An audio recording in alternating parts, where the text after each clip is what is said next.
If China's terrain is divided into 3 stages from west to east, this is the highest region. The area from the westernmost Pamirs to the Qinghai Tibet Plateau is known as the roof of the world. It lays at an average elevation of more than 4,000 meters and is the part of China which is nearest to heaven.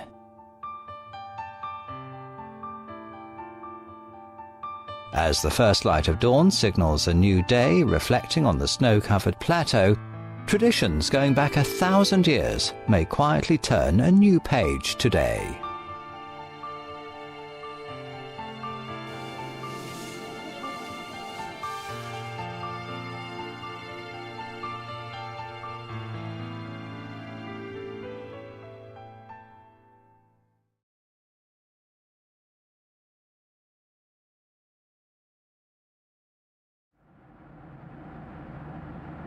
The snow-covered Pamir Mountains stretch westward from China to Central Asia.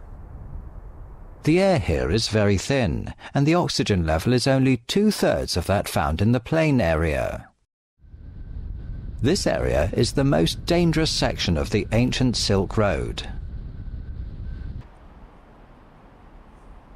Dawood and his family live at the foot of Mustagar Peak.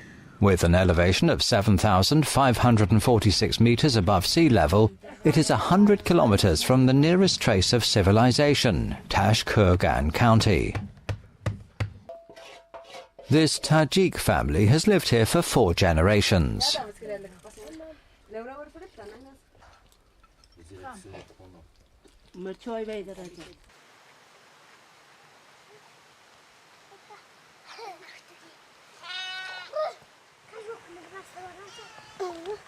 300 sheep provide the family's entire source of income.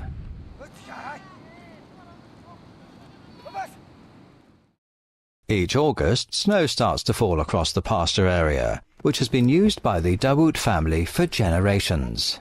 In order to ensure that the cattle and sheep survive in the cold of winter, the whole family prepares to move to the winter pasture at a low elevation, where there's plenty of vegetation to meet the needs of the animals throughout the winter. The autumn pasture transition is an arduous period of travel through the mountains for the whole family.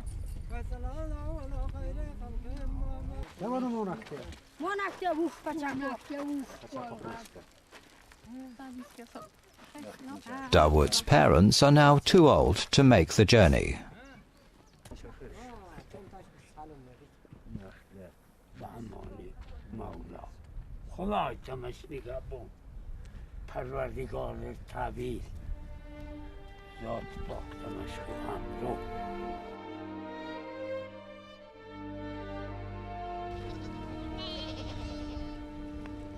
Dawood and his children gather more than 300 sheep for the journey.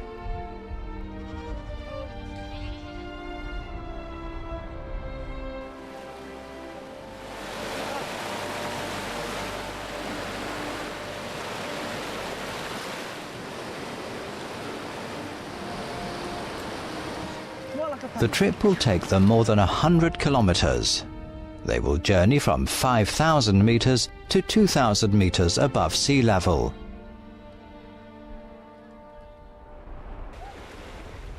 But a broad river is in their way. One sheep drowns.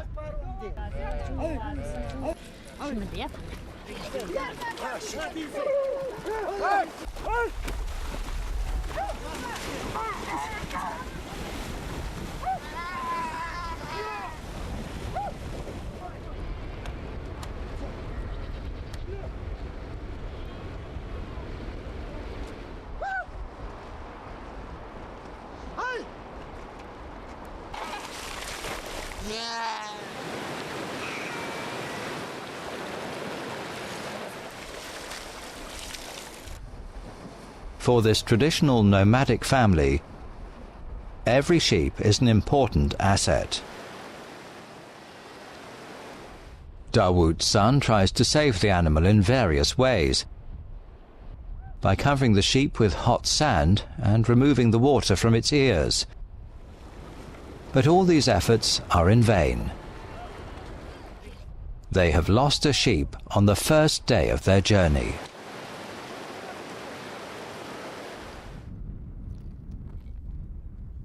Dawood and his family travel a dozen kilometers a day in this harsh environment.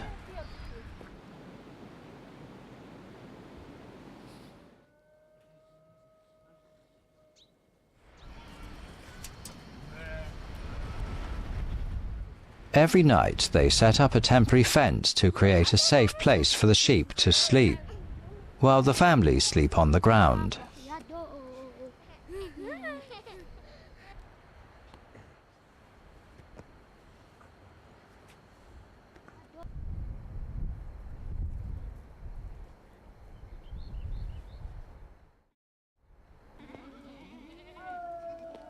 Dawood has passed back and forth along this section of road dozens of times, so he is very familiar with it.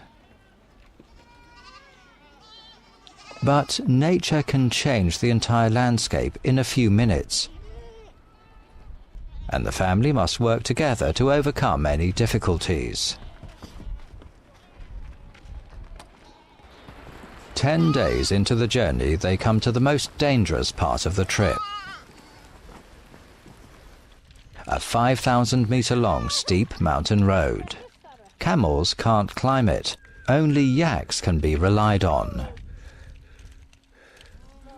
As it stands before Dawood and his family, the mountain road is like a huge wall stretching to the horizon.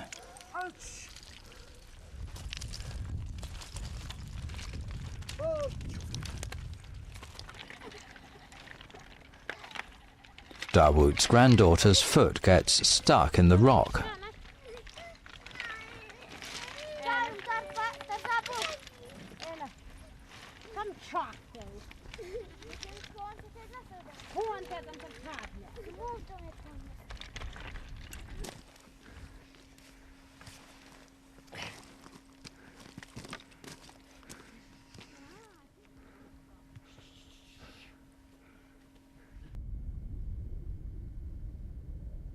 At the top of the mountain road, the snow-covered landscape extends to the horizon, as though this is where the sky ends.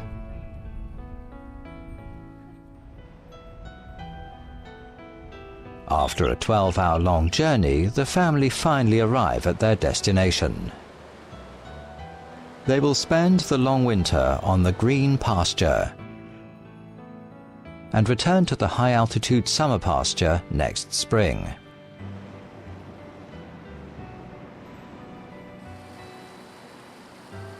On the ground, nearest to the sky, and in the sun and wind, the Tajiks continue to live their millennium-long nomadic way of life passed down from their ancestors.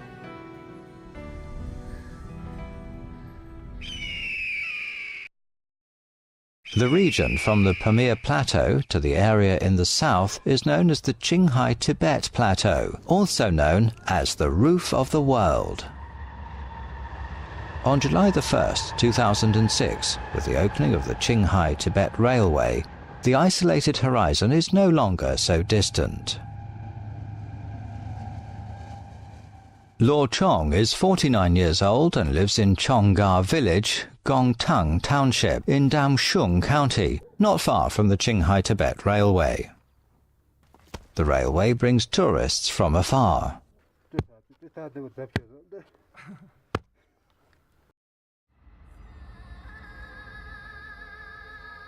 In Tibetan, Damshung means selected pastures. The people here have made a living from grazing livestock for generations. Luo Xiong keeps 30 yaks and 50 sheep at his home. But his main business is something quite different.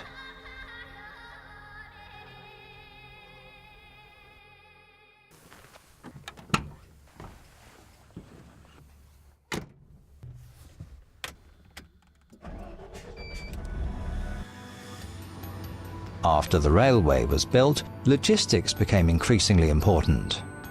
Goods transported by train must be delivered by secondary transport to be distributed to the surrounding area. Every day, Lord Chong drives his 13-metre-long heavy truck delivering goods.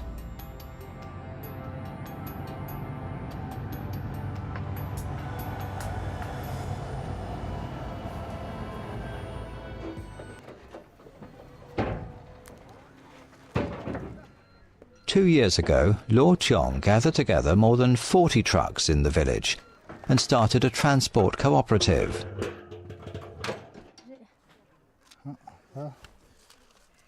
Lord Chong has long had the idea that the rich specialities of the plateau can be sold throughout the country and even overseas.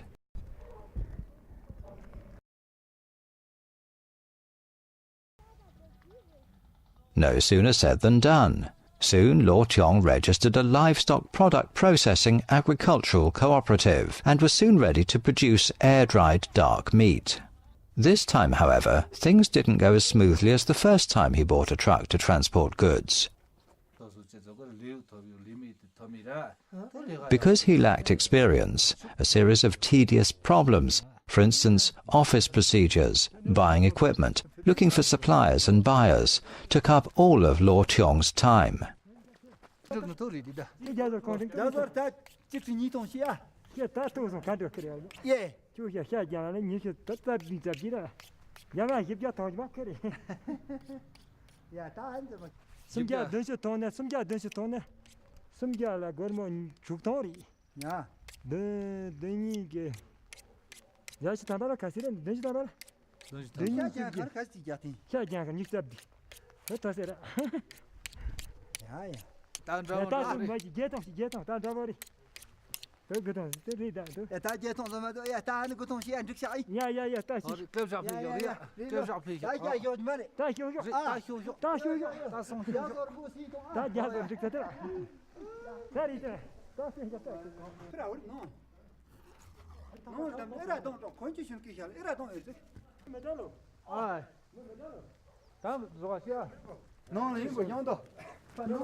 In the traditional concept of Tibetan culture, the yak is regarded as an object of totem worship. If they slaughter a yak, Tibetan nomads must first consult an almanac and choose a good day.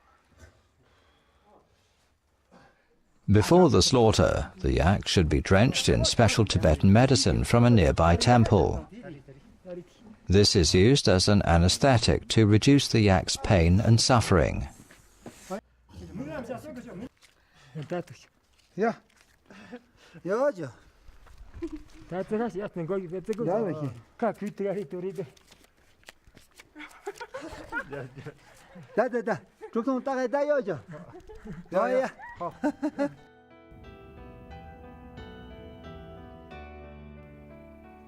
Lord Chong's air-dried beef factory is underfunded by 300,000 yuan, but he is still very confident.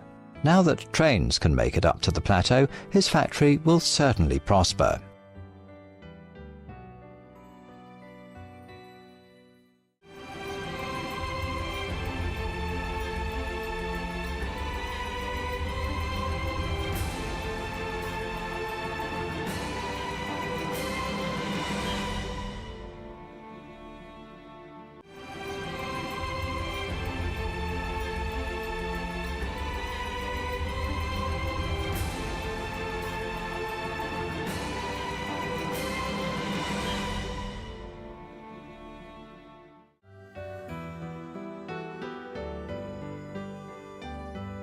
The outside world brings a new way of life to the plateau and the hope of endless possibilities.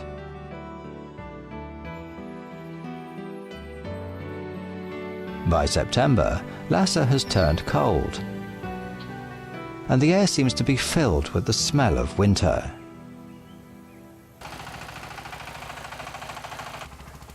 Another bustling year is about to end.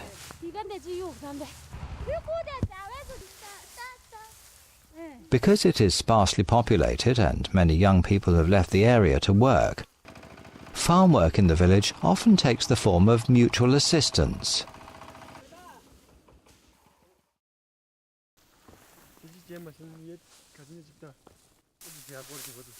This autumn, Furbu is staying with his parents to finish the last of the work in the field.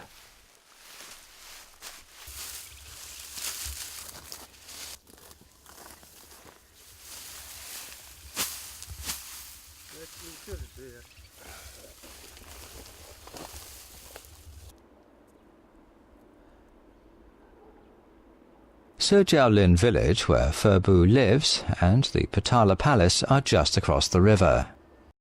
As Lhasa has become increasingly prosperous, quietness and peace have reigned in this small mountain village.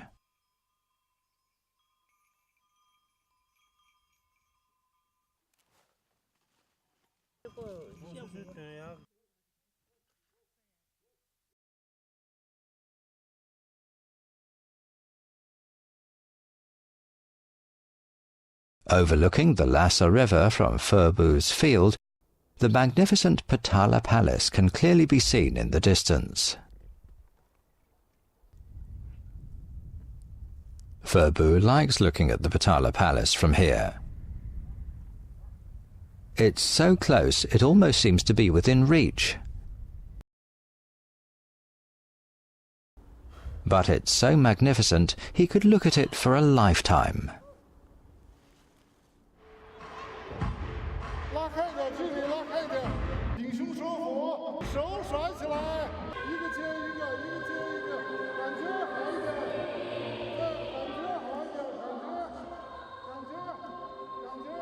In August 2013, the large-scale live musical Princess Wen Chang became a cultural hit in Lhasa.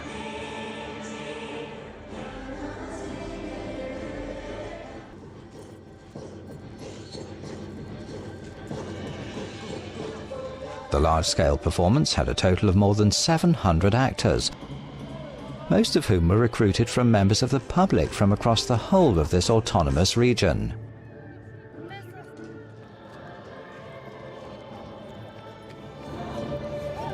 Nearly 100 of them came from Surjiaolin village, where the theatre is located. Furbu, along with his father and mother, joined the crowd which took part in the performance. The family farm during the day and join in the show in the evening. Furbu's father, Bao Ju, played a Tibetan opera actor in the show. This was his favorite character.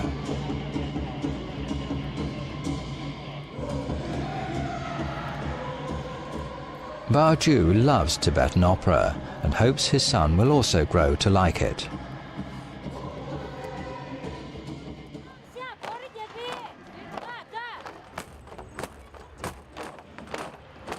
Compared with his father's outgoing and strong character, Furbu is introverted and silent. Under the influence of his father, Furbu also became a Tibetan opera actor.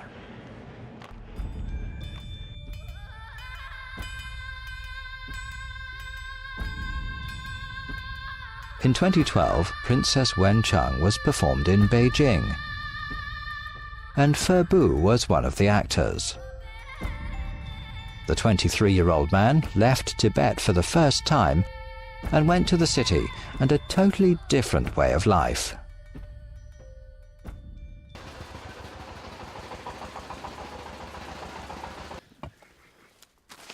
From May to October every year, the musical Princess Wen Chang is performed once every evening, bringing Baju's family an income of 7,500 yuan a month. This is a considerable amount. However, what Furbu is most concerned about is not money. His mind is becoming more and more clear about travelling outside Tibet, and the place he is eager to visit again is Beijing.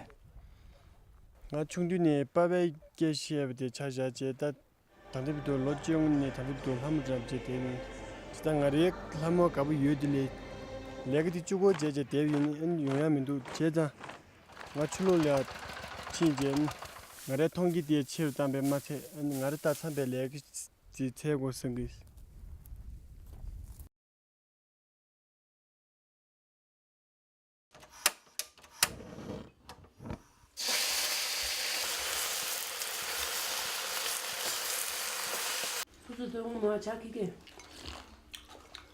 아빠 나 산나 또 뭐잖아 뭐 지몬 로스네 진돈 안테 롬로 장난 마마 가져가 놓다 나도 야 지지 아도 미도 좀 내면 부지는 뭐지 와요는데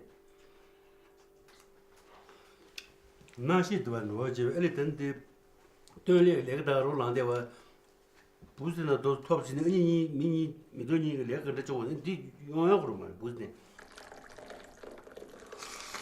진짜 다 때리 주고 아무 진짜 빠나 지마야 로디나 자간다니 뭐노 뭐지 이제 로인 거면서 지주제 내가 바지 지주제 되와 나니가 루스라데 나니가 스네 선이 세비지제 나니가 소다 두두 산데기 알 두두 될래다 부지데 근데 베스드면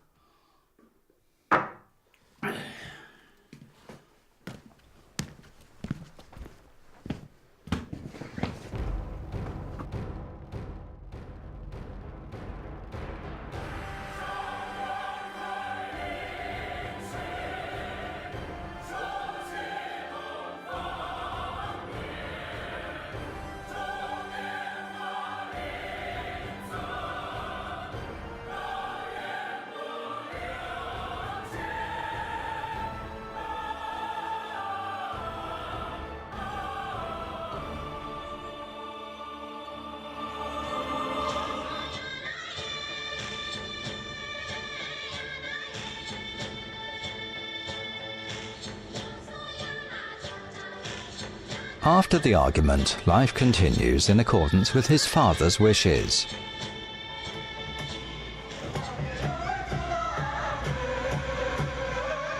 Vaju promotes himself forward in Tibetan opera's social network groups with all his enthusiasm to show his love for the art form. In the 5 roles Furbu plays, his favourite is beating Ga, which is performed by hundreds of people simultaneously. But perhaps his bold performance hides his beautiful dream.